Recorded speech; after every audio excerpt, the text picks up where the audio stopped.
नमस्कार दोस्तों, तो कैसे हैं आप लोग। आशा करता आप सब ठीक होगे। आपको शहद की धार शिवलिंग के ऊपर लगा देनी है। आपको महादेव का वह आशीर्वाद मिलेगा कि आपका पूरा परिवार हमेशा खुश रहेगा। बड़ी से बड़ी आपकी कामना पूरी होगी। अगर परिवार में आपके कुछ अच्छा नहीं चल रहा है, कुछ ना कुछ आपके परिवार में गड़बड़ हो ही रख है, तो एक छोटा सा उपाय आपके पूरे परिवार में खुशियों को ला देगा। साथ ही साथ अगर आपके घर में धन को लेकर के समस्या चली हुई आ रही है, या फिर आपको अपने द्वारा किए गए उपायों का फल मिल ही नहीं रहा है, काफी समय से उपाय कर कर के थक चुके हो लेकिन उन उपायों का फल नहीं मिल रहा है ना, तो आपको यह उपाय आज के दिन जरूर करना है। पूज्य गुरुजी की कथा से सुन करके और समझ करके पूरे उपाय को बड़े ही विस्तार से बताऊंगा, परंतु उससे पहले आप सबसे एक छोटी सी प्रार्थना की जो लोग पहली बार आए हैं,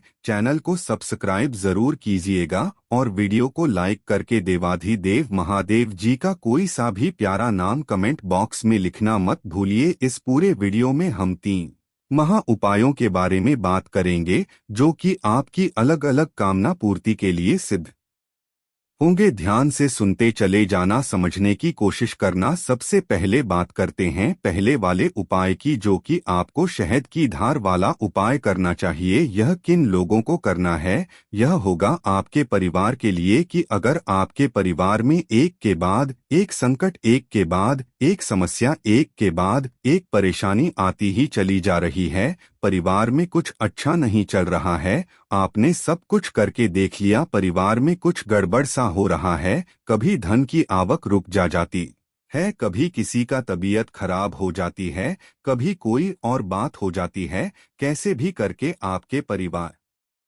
में सुख शांति समृद्धि नहीं है, क्लेश बहुत ज्यादा है, संकट पे संकट है। एक छोटा सा उपाय कीजिएगा, शहद की धार वाला उपाय। आपके परिवार में जिंदगी भर खुशियां बनी रहेगी। ध्यान से सुनिए, आपको इसके लिए चाहिए होगा सबसे पहले शहद। ठीक है ना? शहद कितना लेना है वह भी आपको पता चल जाएगा। देखिएगा, आपको एक कटोरी के अंदर इस शहद को डालना है और उतना शहद डालना है कि आपके घर में जो भी रुद्राक्ष हो, चाहे 5 मुखी, 6 मुखी, 2 मुखी, 1 मुखी, 3 मुखी, 4 मुखी, जो भी मुखी का रुद्राक्ष है, उस रुद्राक्ष को आपको इस कटोरी के अंदर रखना है। ठीक है ना? और इतना शहद लेना है कि वह रुद्राक्ष पूरा का पूरा शहद में डूब जाए। बस इतना शहद आपको लेना है। ठीक है? अब इस डूबे हुए रुद्राक्ष को अपने दोनों हाथों में लेकर के आपको अपने पूरे घर में घूमना है। पूरे घर में जितने भी कमरे हैं, किचन है,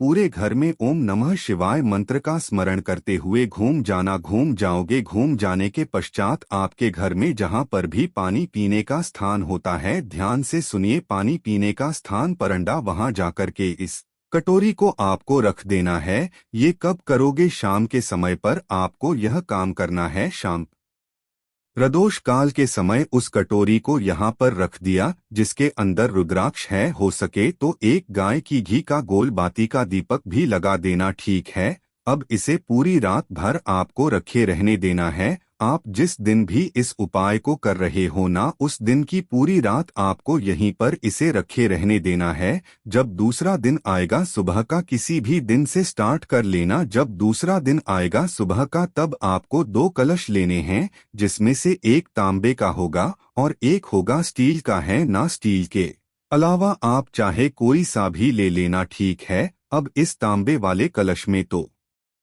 आप भरोगे जल, और यह जो स्टील का पात्र है, इसके अंदर आपको ने जो लिया है, जिसके अंदर रुद्राक्ष डाला हुआ है, उसमें से रुद्राक्ष निकाल के केवल शहद को इसके अंदर डाल देना और इसको पूरा भर लेना। अपने घर के या फिर कहीं बाहर से भी जो भी दूध लेकर के आओ, वो गाय माता के दूध से, गाय का दूध। ठीक है? इस कलश में शहद और दूध होगा, इस कलश में जल होगा, रुद्राक्ष आपके हाथ में होगा। लेकर के पहुंच जाना महादेव जी के मंदिर। दूसरे दिन सुबह के समय पर उत्तर दिशा, नॉर्थ डायरेक्शन की तरफ मुंह करके खड़े हो जाना। जो रुद्रा आपने लिया है, उस रुद्र राक्ष को आपको जलाधारी के ठीक नीचे यहाँ पर आपको रख देना है। अपने दोनों हाथों में एक एक कलश ले लेना। एक कलश जैसे यह हो गया, दूसरा कलश यह हो गया। दोनों कलश से काशी विश्वनाथ का नाम लेकर के दोनों कलश से आपको एक साथ दूध और जल यानी कि शहद, दूध और जल का जो मिश्रण है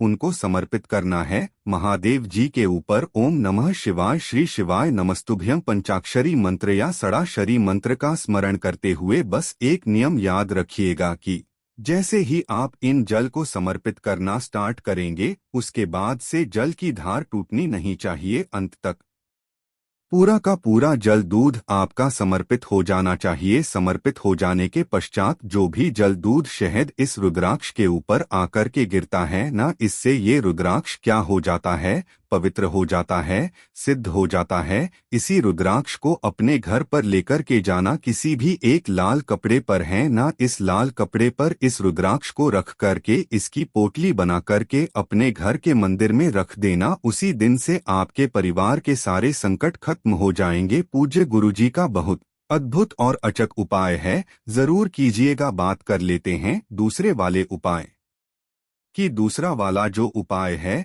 जैसा कि मैंने आपको पहले ही बता दिया था कि अगर आपके पास में धन कहीं से नहीं आ रहा है, धन को लेकर के समस्या चली आ रही है, पैसा आपके पास में बच ही नहीं पा रहा है, अनावश्यक खर्चा आपके घर में बहुत ज्यादा हो रखा है, कोई व्यापार है, कोई फैक्ट्री है ना, वो भी अच्छे से नहीं चल रही है, दुकान पर ग्राहकों ने आना बंद कर दिया है, बहुत ज्यादा समस्या अगर धन को लेकर के है तो एक बार इस उपाय को कीजिएगा। एक कलश में आपको जल भर लेना है, थोड़ा सा आपको 2 से 4 बूंदे लेनी होगी शहद की और थोड़ी सी लेनी होगी हल्दी। कौन सी थोड़ी सी लेनी होगी आपको? हल्दी पिसी हुई, ठीक है।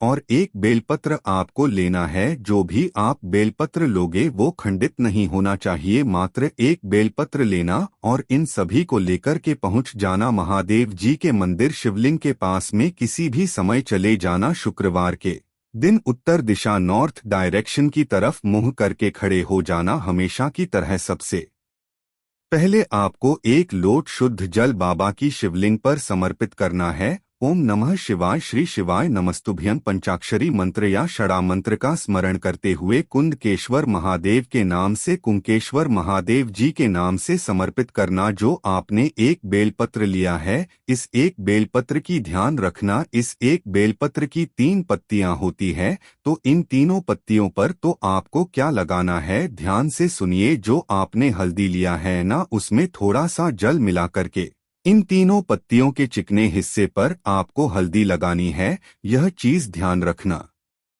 मैं यहाँ लिख भी देता हूँ। इस पर आपको हल्दी लगानी है, इस पर हल्दी लगानी है और इस पर भी आपको हल्दी लगानी है, ठीक है। और जो शहद है उस शहद में आपको इस डंडी को डुबना है पूरा का पूरा, ठीक है। इस तरीके से इस डंडी पर शहद लगा करके अपने दाहिने हाथ में इस बेलपत्र को रखना, ठीक है।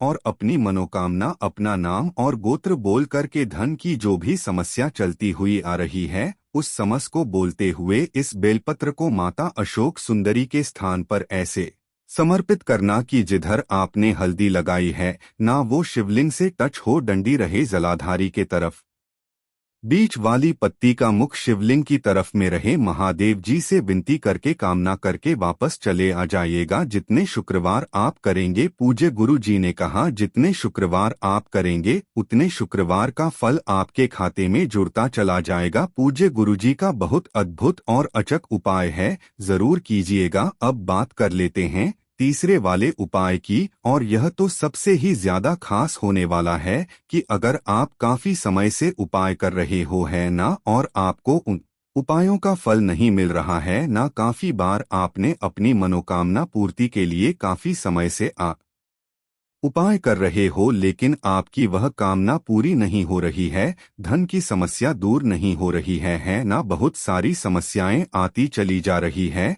आपको उपायों का फल अगर चाहिए तो इस वाले उपाय को करना बिल्कुल मत भूलिए। कल के दिन आपको लेना होगा इस तरीके से एक बेलपत्र, ठीक है? कितना? 1 और 4 बेलपत्र अलग से ले लेना, यानी कि टोटल आपको जो चाहिए वो चाहिए 5 बेलपत्र। अभी बताऊंगा इनका भी क्रम क्या है। 5 बेलपत्र लेना, 1 लोटा शुद्ध जल अपने घर का ले लेना, ठीक है? थोड़ा सा लेना होगा, 2 से 4 बूंद आपको शहद की, और थोड़ा सा ही लेना होगा गाय का दूध, यह भी ज्यादा नहीं, 1 चम्मच मात्र गाय का कच्चा दूध। गाय का कच्चा दूध आपको लेना है, ठीक है? और इन सभी को लेकर के आप पहुंचोगे महादेव जी के मंदिर शिवलिंग के पास 1 लोटा शुद्ध जल के साथ। यहाँ पहुंचकर के उत्तर दिशा नॉर्थ डायरेक्शन की तरफ होकर के खड़े हो जाना। खड़े होकर के सबसे पहले आपने जो 1 लोटा शुद्ध जल लिया है बाबा की शिवलिंग पर समर्पित करना। ओम नमः शिवाय, श्री शिवाय नमस्तुभ्यम का स्मरण करते हुए किनके नाम से करोगे? यहाँ पर अवधूति शवर महादेव के नाम से, अवधूति शवर महादेव के नाम से पूज। यह गुरु जी ने कहा जो सोमवार पड़े, जो प्रदोष पड़े, जो शिवरात्रि पड़े, उस दिन इस उपाय को करना गलती से भी मत भूलिए। जैसे यहाँ पर आपने जल को समर्पित किया, आपने जो 5 बेलपत्र लिए हैं उन 5 बेलपत्र पर अब शहद और दूध लगाने का क्रम ध्यान दीजिएगा कि जो इसका चिकना हिस्सा होता है, चिकने हिस्से की तरफ यहाँ पर आपको लगानी है शहद की बिंदी। शहद की बिंदी इस पर लगानी है, ठीक है? और जो इसका पीछे का हिस्सा होता है, पीछे का है ना चिकने हिस्से की तरफ, तो शहद की बिंदी पीछे की तरफ आपको दूध की बिंदी लगानी है, ठीक है? ऐसे के ऐसे कि आपको 5 के 5 बेल पत्रों पर लगा लेना है। एक के ऊपर एक बेलपत्र रख लेना है। आपका जो दाहिना हाथ है उस दाहिने हाथ में आपको इन बेलपत्र को ऐसे पकड़ना है कि ऊपर की जो 5 की 5 पत्तियां हैं उनकी जो बीच वाली पत्ती है वो आपको अंगूठे से दबा लेनी है। दबाने के पश्चात ऐसे कैसे रहेगी? अपना नाम बोलना, अपना गोत्र बोलना है ना, और आपके द्वारा किए गए उपायों का फल पाने की कामना करते हुए ऐसा का ऐसा ही यह वाला हाथ शिवलिंग के ऊपर लेकर के जाना और इन सभी की सभी बेलपत्रों को शिवलिंग पर आपको चिपका देना है। जैसे आप चाहो बिल्कुल वैसा का वैसा ही आपको रख देना है। हाथ जोड़ के विनती करके कामना करके वापस आ जाइएगा। आपने जितने उपाय किए ना उन सभी उपायों का फल आपको निश्चित रूप से प्रदान होगा। पूज्य गुरु जी के ये सभी उपाय बहुत ही ज्यादा खास और अद्भुत है, जरूर कीजिएगा। वीडियो पसंद आए तो लाइक जरूर करना, चैनल को सब्सक्राइब जरूर कीजिएगा। मैं आपसे मिलता हूँ अगले वीडियो में, तब तक के लिए